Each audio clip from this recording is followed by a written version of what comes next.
Alrighty, welcome to the vlog. It's dark. Oh, there we go. Okay, welcome to the vlog. Here's something I want to just take a second to acknowledge.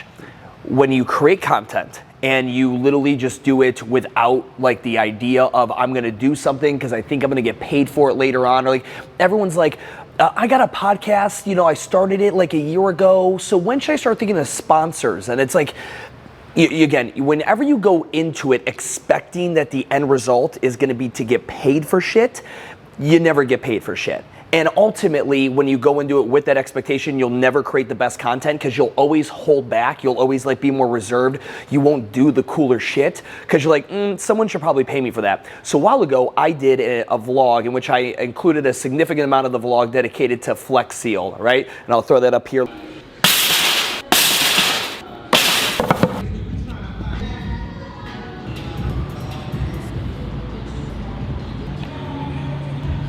In my opinion, this stuff is a great solution for having some of those gaps. Now, aesthetically, for those of you guys that are super OCD, you probably can tell, obviously, this is darker than this. Unless anyone has a better solution besides getting the rolled rubber, that's what I think. I think Flex Seal's not a bad option. So I did that entire thing. I didn't call Flex Seal. I didn't like send it to their marketing department and be like, what would you pay me for it? And the director of marketing for Flex Seal, and this is a giant, like a multi-million-dollar company, sent me an email that they caught my vlog, they loved it, they want to use some of it in some of their marketing material, and hopefully we're going to work together here in the future. But then they sent me this amazing fucking, look at this fucking thing. They sent me this crazy fucking care package. So they sent me this care package, right? And it's got,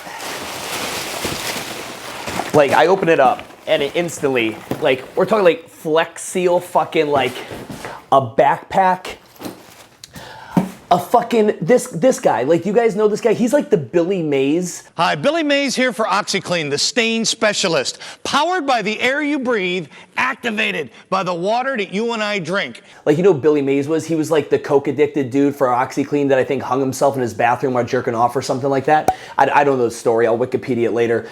But this guy, whatever his fucking name is. You may have seen a few people test Flex Seal, but you've never seen anything like mine. Woo!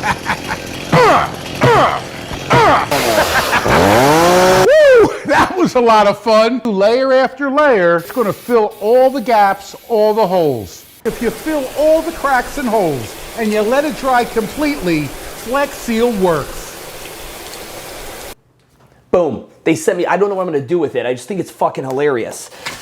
There's like a, look at this. Look at this dope Flex Seal water bottle. Look at that. Like a Tervis tumbler type fucking thing.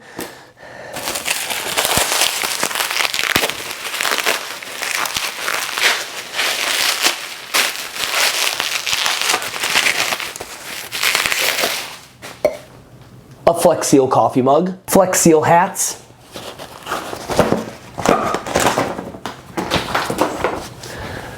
Yeah, I could rock that. Look at this.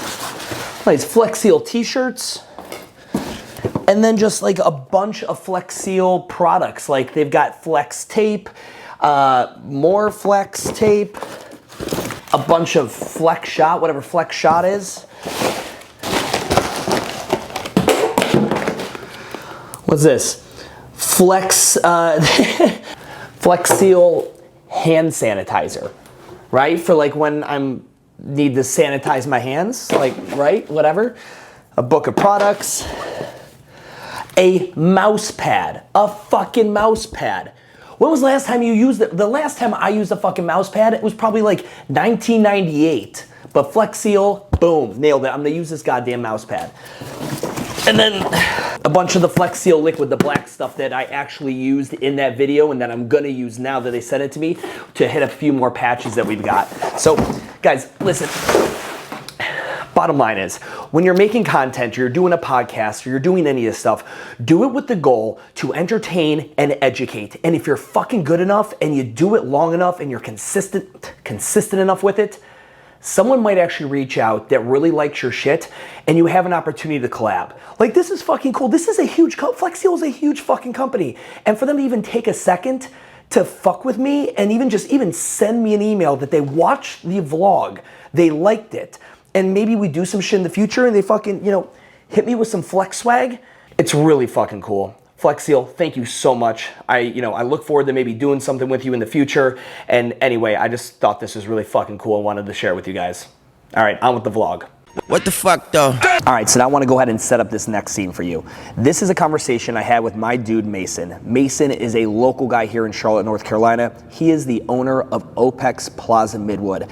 I had a meeting with Mason 5 years ago. Mason was working part-time at a brewery, delivering kegs and, doing marketing and stuff for them. And then he was also coaching part-time. And he came to me with this thirst for more knowledge. I pushed him in the direction of OPEX and their CCP courses. And it kind of just changed the evolution of his life and his business and his career. And then fast forward like 2 or 3 years from that, we did an entire video that I'll clip in here where we essentially sat down and talked about what that would be if he was going to go ahead and do individual design in his own brick and mortar, right? Or if he was going to, continue it in the gym that he was working at the time. And, which obviously ended up with him opening up his own brick and mortar with Opex Plaza Midwood. And I'm going to go into this with the caveat that I personally believe that from an educational standpoint, I don't think anyone's doing education better than James Fitzgerald, Jim Crowell, and the crew over at OPEX. I love the model of the individual design. I think it is a winning model for the right person who aligns with that whole thing and can maybe wrap their head around the idea of not doing group and is willing to get out there and really push an idea like the evolution of personal training. And anywho, huge fucking fan of this whole thing. But I got to sit down with Mason because he's been in OPEX gym for a while now. And he's at this crossroads that a lot of you guys are at. I don't know whether my attachment to this larger organization is still beneficial for me. And as much as I would love Mason to stay in OPEX gym because I truly believe in the model, but you have really got to believe in this unique niche of a concept. And when you have thought leaders like James and just like fucking business guru, like real fucking business gurus like Jim, behind that whole helm, you've got access to just some of the top minds, I think, as it revolves around this very specific service niche. But, unfortunately, it's not gonna be a good fit for everybody. And some people are gonna get into it with one idea, and fast forward a few years, and now they've changed their mind, and there's nothing fucking wrong with that. You know how much shit I got when I put on the Self-Made Summit, right? The rebranding summit I did earlier this year, or earlier last year, whatever the fuck. I got so much shit because everyone thought like I was just, you just want people to get rid of CrossFit. Fuck that. I'm totally good with you being a CrossFit gym. I think you could be a really successful CrossFit gym. Just like I could believe you could be a very successful OPEX licensee. Just like I believe you can open up a crazy successful metabolic franchise. I don't care what you do. It's not what you do. It's how and why you do it. But the why behind it is what this conversation with Mason is all about. Here's some clips from my conversation with Mason, and I hope it helps a lot of you guys who are kind of maybe on the fence as to whether you should be sitting down and going through, a walk away, a jumping ship, a rebranding from the, affiliate, licensee, or franchise model you're a part of. Need me to cut it, just let me know as we're recording and we'll cut it out, but bro, we literally sat fucking right there, however many years ago, jamming on this when you were going, here, we'll sit over here. Yeah. So what's up? No, I think, if I'm just speaking from the model perspective, I'm creating a framework especially for someone who had no background in the industry as far as a business owner. Sure. And didn't want to go just the CrossFit route or just something that there's already one of on every corner. Understood the need for differentiation. Sure. And so at the time, it was kind of place and time. That's one thing that I remember from our conversations. Like, I think it works. Yeah. Just need I believe in the horse. Just need the right jockey. Yeah. And so jumping into that, I was very confident about that. Yeah. And the market has responded very well. Yeah. We've gotten a lot of good feedback from our clients. Yeah. We have pretty low turnover. Yeah. The only reason people really leave is because they move. Yeah, geographic. Yeah. Yeah. Other than that, man, because you can't you don't have a competitor in this space really. Right. You are as far as this. I don't know if you guys are running with this, but the tagline of the evolution of personal training. So.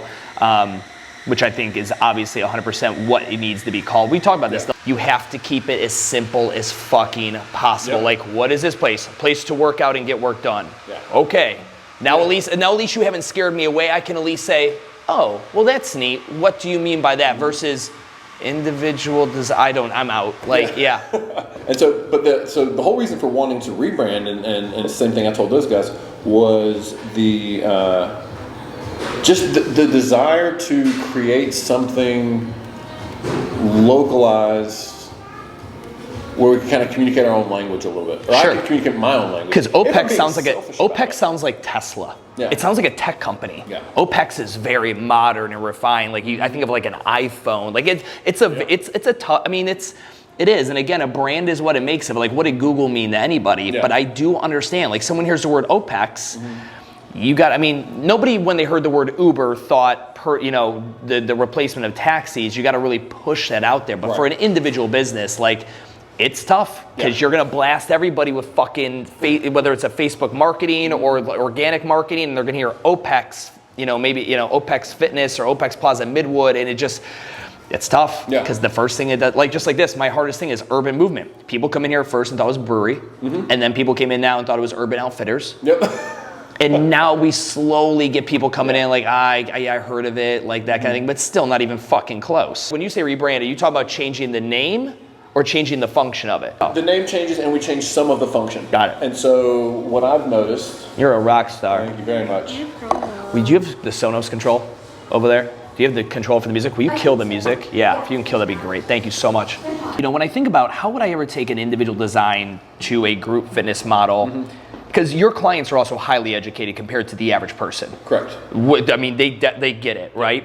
Could you do somewhere like today's workout is 6 to 10 reps of vertical pulling, 10 to 12 reps of single leg knee flexion, and a minute of metabolic conditioning, and then everyone on their thing has what their vertical pulling is for some people. It'll be like, that is for you, that is a banded this, or maybe it's a bent over row, or for you it's a strict pull up, and everyone walks in and they're following a template, but like a workout, but everyone has their own individual person to it. Like, because the thing I fear when you start thinking about keeping this group thing individualized, it's the same issue CrossFit gyms. CrossFit gyms, we all told everybody we were going to make, it's like personal training, but in a group setting. Yeah.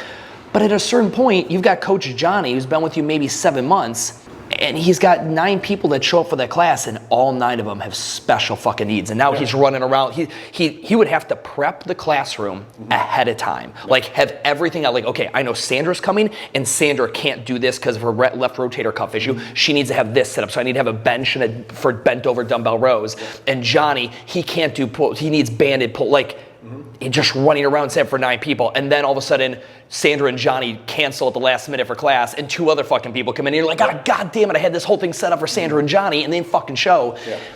You start chasing this uncatchable tail, I think, at some point. If you rebrand now and you change name and you change logistics, you're talking a couple years of just getting a new name out, a new idea out. Your current clients will know you as OPEX still. They'll still wear their shit.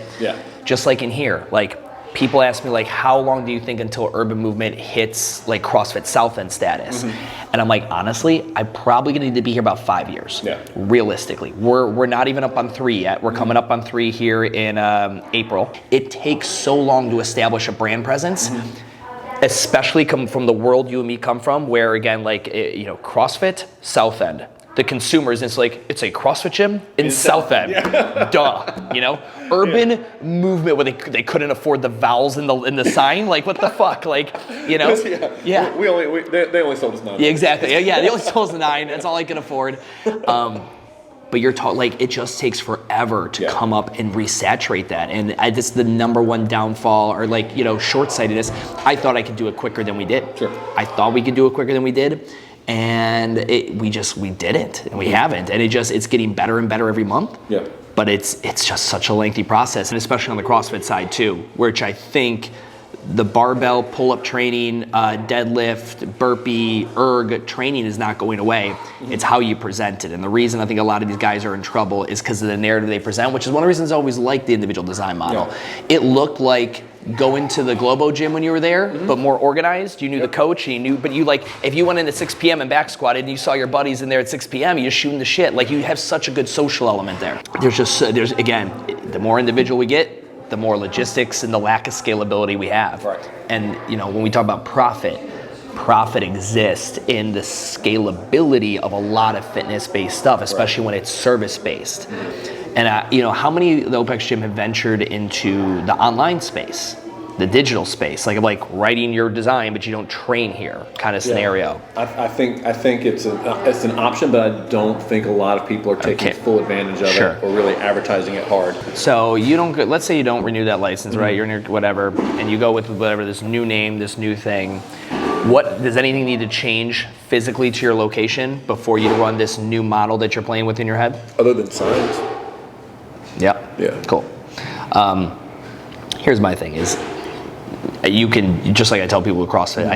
CrossFit is obviously a global brand.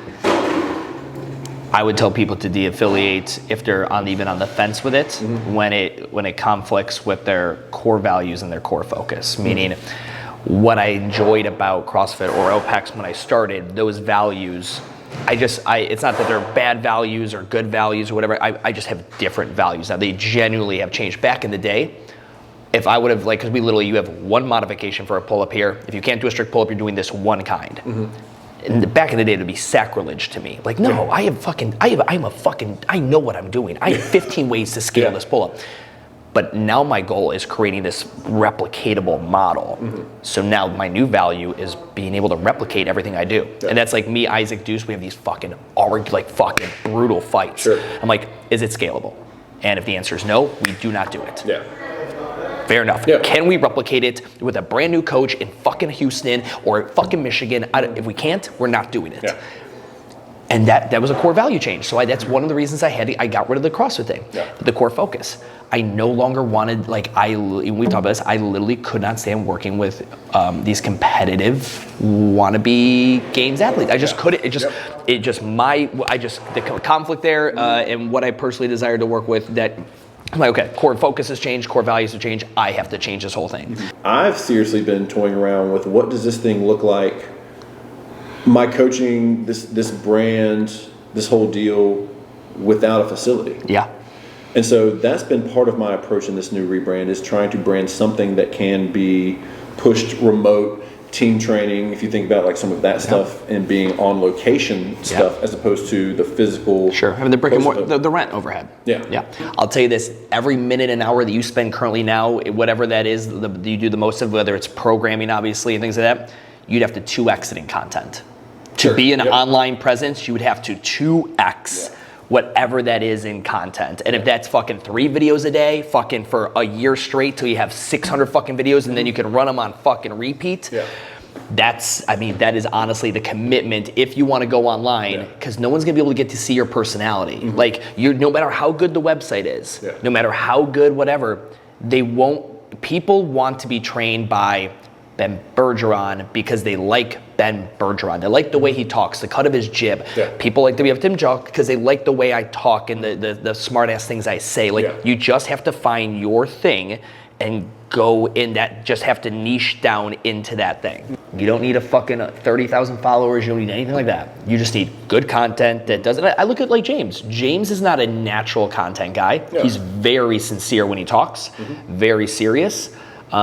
And I think people look at him and he looks very academic, right? That's like his thing. He looks very academic with it, very philosophical when he speaks. So you can tell he's always thinking before he says something. Like, there's just a certain people like, I wanted, like, that's like everyone's gonna find their Yoda, right? Like, who speaks to them, right? That's what you'd have to do. You'd have to commit to going so heavy into content, and you would not be able to start small and build out. You'd have to be going, I would tell you, it'd have to be weekly podcast. It would be, shooting 1 to 2 videos a week, and then you could go photo content for the rest of it, or written form content for the rest of it on Instagram and Facebook and LinkedIn. Yeah, I like it. You just, again, if you want to push the online thing and then a new brand, you got to go so heavy into the content thing. What's 3 times 0? Because that's where my current... I was about to do the mathematics. Damn it. All right, so I had that meeting with Mason, and you guys can take from that what you want, and who knows what he does in the future with his OPEX license, whether he sticks with it, whether he creates his own brand. You know, ultimately at the end of the day, you got to do, you know, what's best for you. But for any of you guys who are currently a part of one of those organizations, an affiliate, a license, or a franchise, and maybe you're now thinking that it's time to jump ship and do your own thing, I just wanted to jam a little bit about some of the pros and cons of those 3 different models. And for any of you guys, maybe you don't really know much about it, right? There's a really good book I recommend. It's called The Starfish and the Spider. It's about deregulated franchises and organizations. You know, things like fucking Al-Qaeda, Alcoholics Anonymous, CrossFit affiliates, to, you know, Orange Theories and all those kind of franchises. It's a really cool book. I think you'd really enjoy it if you are thinking of joining an organization with that, because there are a lot of pros and cons to all of this, right? And I wanted to go ahead and just kind of break down and just talk about a little bit of those for you. All right, so I created this breakdown to talk about the different levels here. For those of you guys who don't exactly get it, there are essentially, when you're looking to work with an organization and push their brand or their message or their mission, you generally have 3 categories you're gonna fall into: an affiliate model, a license model, or a franchise model, okay? So like affiliates are gonna be like CrossFit affiliates, or like if you're a Herbalife representative, or maybe if you're an Instagram influencer for a clothing brand, you are generally an affiliate. If you are a licensee model, you are now one step up, and you are gonna go ahead and push that brand, but you're generally gonna have things maybe like geographical protection, you're gonna have business coaching, you're gonna have marketing assets and branding assets given to you already done, and you're just gonna have it's way more, it's less of the Wild West and more of a controlled, regulated, less extreme version of the final one, which is the franchise. And the franchise is essentially going to be the, you know, the Mac Daddy of the highest level of regulation, the highest level of cost, but the most level of support, marketing dollars, direction. You know, you're going to have a district liaison who's going to make sure that you set up in the right place, and you'll have commercial real estate agents that make sure you get the best deal. So this is the scheme here, right? Affiliate, license, and franchise. And on this level, the further we go to the right, if this is like 100 on the amount of bullshit you have to put up with, on the amount of support you get, and the cost, and then if this is like here at like 10 on the affiliate, this is the cheapest. For CrossFit affiliates, this is something where it comes in at, you know, $3,000 for a CrossFit affiliate. If you go maybe the OPEX license route, I believe that's somewhere in the ballpark of $7,000 if you want the full package, all the assistance, all the help, all the marketing and branding and all that stuff. And then with the franchise, you guys have heard the numbers, you've seen them. They're fucking, you know, we're talking hundreds of thousands of dollars just to step up to the plate in an application scenario. So this is one of these things where I don't know that everybody understands the gamut that all this crosses, but I wanted to put it out here for you. Understands the gamut that all this crosses, but I wanted to put it out here for you. All right, so I was watching the ending to this, and there was more, but I feel like I didn't really put it together well. I wanted to just go in and I'm just reshooting this.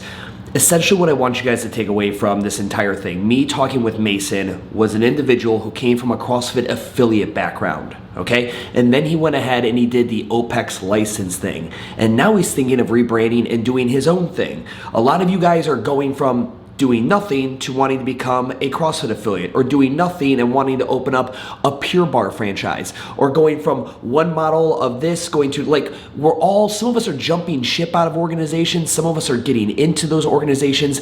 There is no right or wrong way to do this. This is one of those things though that you need to realize, that the second you align yourself with an affiliate, a license program, or a franchise, you've got to realize there's going to be some give and take. The grass always seems greener at the time when you're experiencing some pain points and that organization looks like they solved those pain points. Please do your due diligence. Visit these different affiliates and license and franchisees. Talk to the owners. Talk to the owners who've been in there a year. Talk to the owners that have been in there 10 years. Do the due diligence, because ultimately, as life changes for you, your core values and your core focus might shift. And there's nothing those organizations did wrong. you're the one who changed. And again, that's perfectly fine.